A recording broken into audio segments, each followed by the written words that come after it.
Hi everyone, human पेरिटस के channel पे आपका स्वागत है। और यूपीएससी ईपीएफओ एग्ज़ाम को लेके एक बार फिर एक नया अपडेट आरटीआई के रूप में हम सबके सामने आया है। अब कई ज़माने से ये दौर चल रहा है। पिछले एग्ज़ाम में भी ये दौर चला था कि लोग कहते हैं आने वाला है, आने वाला है, आने वाला है। It's like an anthem for this exam. तो सर, एक नया अपडेट जो कि काफ़ी ज़्यादा पुख्ता लोग बता रहे हैं, काफ़ी ज़्यादा कंसोलिडेट बता रहे हैं, उसको लेके आज हमने नीतीश सर से बात करी है। सर, थोड़ी सी क्लैरिटी चाहेंगे क्योंकि अब ये र्यूमर का दौर तो सर ख़त्म होना चाहिए। ओके, सो सबसे पहले क्या आया है वो एक बार बात कर लेते हैं। सो आरटीआई एक सामने आया है सोशल मीडिया पे, और उस आरटीआई में क्या लिखा है कि ईपीएफओ ने यूपीएससी को अपना चिट्ठी लिख दिया है, रिक्वेजिशन जिसको बोलते हैं, कि एपीएफसी की 70 से 75 के करीब वैकेंसी के लिए और ईओएओ की 150 वैकेंसीज़ के लिए आप अपना एग्ज़ाम कंडक्ट कर दीजिए। ये ईपीएफओ ने यूपीएससी को लिख दिया है। ठीक है, अब जहाँ तक बात है इसकी ऑथेंटिसिटी की, तो ऑफ कोर्स हम कंफर्म नहीं कर सकते, लेकिन हमें लगता है कि ये ठीक है और this appears to be true. ठीक है, अब अगली चीज़ जो आती है कि लोग परेशान हो चुके हैं या वो सब चीज़ है कि बार बार आ रहा है, वो सब आ रहा है। अगर लोग ईपीएफओ एग्ज़ाम का ही इतना वेट कर रहे हैं और इसके लिए अगर परेशान हैं, तो इसमें ना लोगों की ही गलती है। वो इसलिए कि अगर आप अपना पूरा करियर का प्लान किसी भी यूपीएससी आरटी के लिए, चाहे वो एपीएफसी है, ईओएओ है, एएलसी है, एडमिन ऑफिसर है, जी दुनिया भर के हैं, अगर आप उसके बेस पे अपना करियर प्लान ही आप डिपेंड कर रहे हो कि ये एग्ज़ाम आएगा तब मेरा जीवन बनेगा, तो फिर ये आपको भी सोचना होगा कि आप ये क्या कर रहे हो। ठीक है, सो गाइस, जो भी आपका लार्जर प्लान है जीवन में करने का और जो भी एग्ज़ाम देने हैं, सरकारी नौकरी करनी है, उसका EPFO should be one part of that, क्योंकि इसमें बड़ी सारी अनसर्टेनिटी है। ठीक है, अब आ गया है रिक्वेजिशन, चला गया है, रिक्वेजिशन चलने के बाद यूपीएससी कितने दिन में बाहर करेगा एडवर्टीज़मेंट।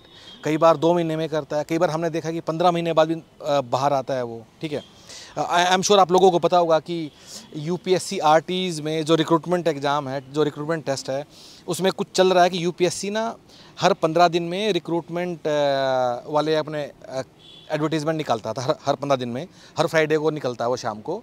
वो पिछले 7-8 महीने से निकल ही नहीं रहा था, अभी पिछले 15-20 दिन से कुछ निकलना शुरू हुआ है। ठीक है, तो उसके बाद एग्ज़ाम होगा, फिर एग्ज़ाम के बाद भी अलग है, इलाहाबाद में पेपर आउट हो गया, नहीं हुआ, कट ऑफ हाई चला गया, इंटरव्यू में आपसे ना पूछ लिया। तो कहने का मतलब है कि जो इतनी जिसमें अनसर्टेनिटी है, तो EPFO should be like 10% of your entire plan. ठीक है, you should have a larger picture. जो आपके भी जीवन में प्लान है, आपको जो 10-15 एग्ज़ाम देने हैं, उसमें से ईपीएफओ एक एग्ज़ाम होना चाहिए। तभी आपको समझ में आएगा कि हाँ ठीक है कि मुझे इतनी हताशा नहीं होगी अगर एग्ज़ाम आएगा नहीं आएगा, कब आएगा, सच है झूठ है, जब आएगा तब उसको हम लोग देख लेंगे। बढ़िया बात है सर। एक अनिश्चितताओं की बात है कि अनसर्टेनिटी जब तक रहेगी तब तक जो है इस एग्ज़ाम पे सोलली फोकस करना थोड़ा सा उचित नहीं है। पर थोड़ा सा प्रिपरेशन पे अगर आए सर, कि पिछली बार का स्टेट्स उठाएं तो फरवरी मार्च के अराउंड ये एग्ज़ाम का फॉर्म आउट हुआ था। And since it was a special advertisement, ये एग्ज़ाम भी काफ़ी जल्दी हो गया था। I guess it is in the month of July, in the first week of the July, या आई थिंक इट्स जून और जुलाई जब ये एग्ज़ाम हो गया था। तो sir, based on the number of keyword जो इस एग्ज़ाम में प्रिपेयर करने हैं and the time which we get after the notification and the exam date, क्या स्ट्रेटजी सर यहाँ पे हम कर सकते हैं for these keywords? Okay, very nice. ये बात काफ़ी इम्पोर्टेंट है कि पिछली बार यूपीएससी ने क्या किया, फॉर्म निकाला और फॉर्म निकालने के 3-3.5 महीने के अंदर ही एग्ज़ाम कर दिया।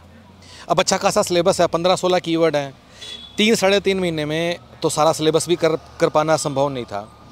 तो अब ऐसे में करें क्या? ठीक है, तो ऐसे में जो प्लान हम आपको सजेस्ट करते हैं, ठीक है, कि आप ना कुछ ऐसे टॉपिक से अपना प्रिपरेशन शुरू कर दीजिए कि जो अगर ईपीएफओ नहीं भी आया तो आपको बाकी एग्ज़ाम में भी वो चीज़ें थोड़ा आपको लगे कहीं ना कहीं आपको काम आ जाएंगी। ठीक है, अब वो क्या 4-5 कीवर्ड है जिनसे आपको शुरुआत कर देनी चाहिए।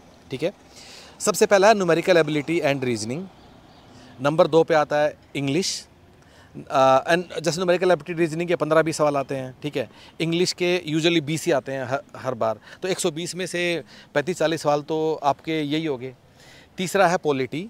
ठीक है, चौथा आप अखबार पढ़ते रहिए थोड़ा थोड़ा, और पांचवा आप कंप्यूटर नॉलेज, ठीक है। तो अब ये जो सिलेबस के लिए ये जो कीवर्ड हैं, इनकी आप तैयारी अभी शुरू कर, अच्छा नहीं, बीच में एक और मेरे से छूट गया, लेबर लॉज, एक आप लेबर लॉज। तो ये जो कीवर्ड हैं इनकी आप अभी से तैयारी शुरू कर दीजिए। बाकी कीवर्ड बचेगा क्या, जैसे अकाउंटिंग है या थोड़ा HR वाला पोर्शन है, इंश्योरेंस है, वो सब एग्ज़ाम आने के बाद कर लीजिएगा। तो ये वाले कीवर्ड का हमने नाम क्यों लिया है, ताकि अगर नहीं भी आया, देरी से आया, जो भी आया, तो ये आपका पढ़ा हुआ बेकार नहीं जाएगा, किसी दूसरे एग्ज़ाम में आपके काम आ जाएगा। End of course with the assumption कि आपके पास एक लार्जर प्लान है कि ये मैं 8-10 एग्ज़ाम प्लान कर रहा हूँ जीवन का अपना सफल बनाने के लिए, न कि मैं EPFO पर ही डिपेंडेंट हूँ। So this is what should be our plan right now EPFO के लिए।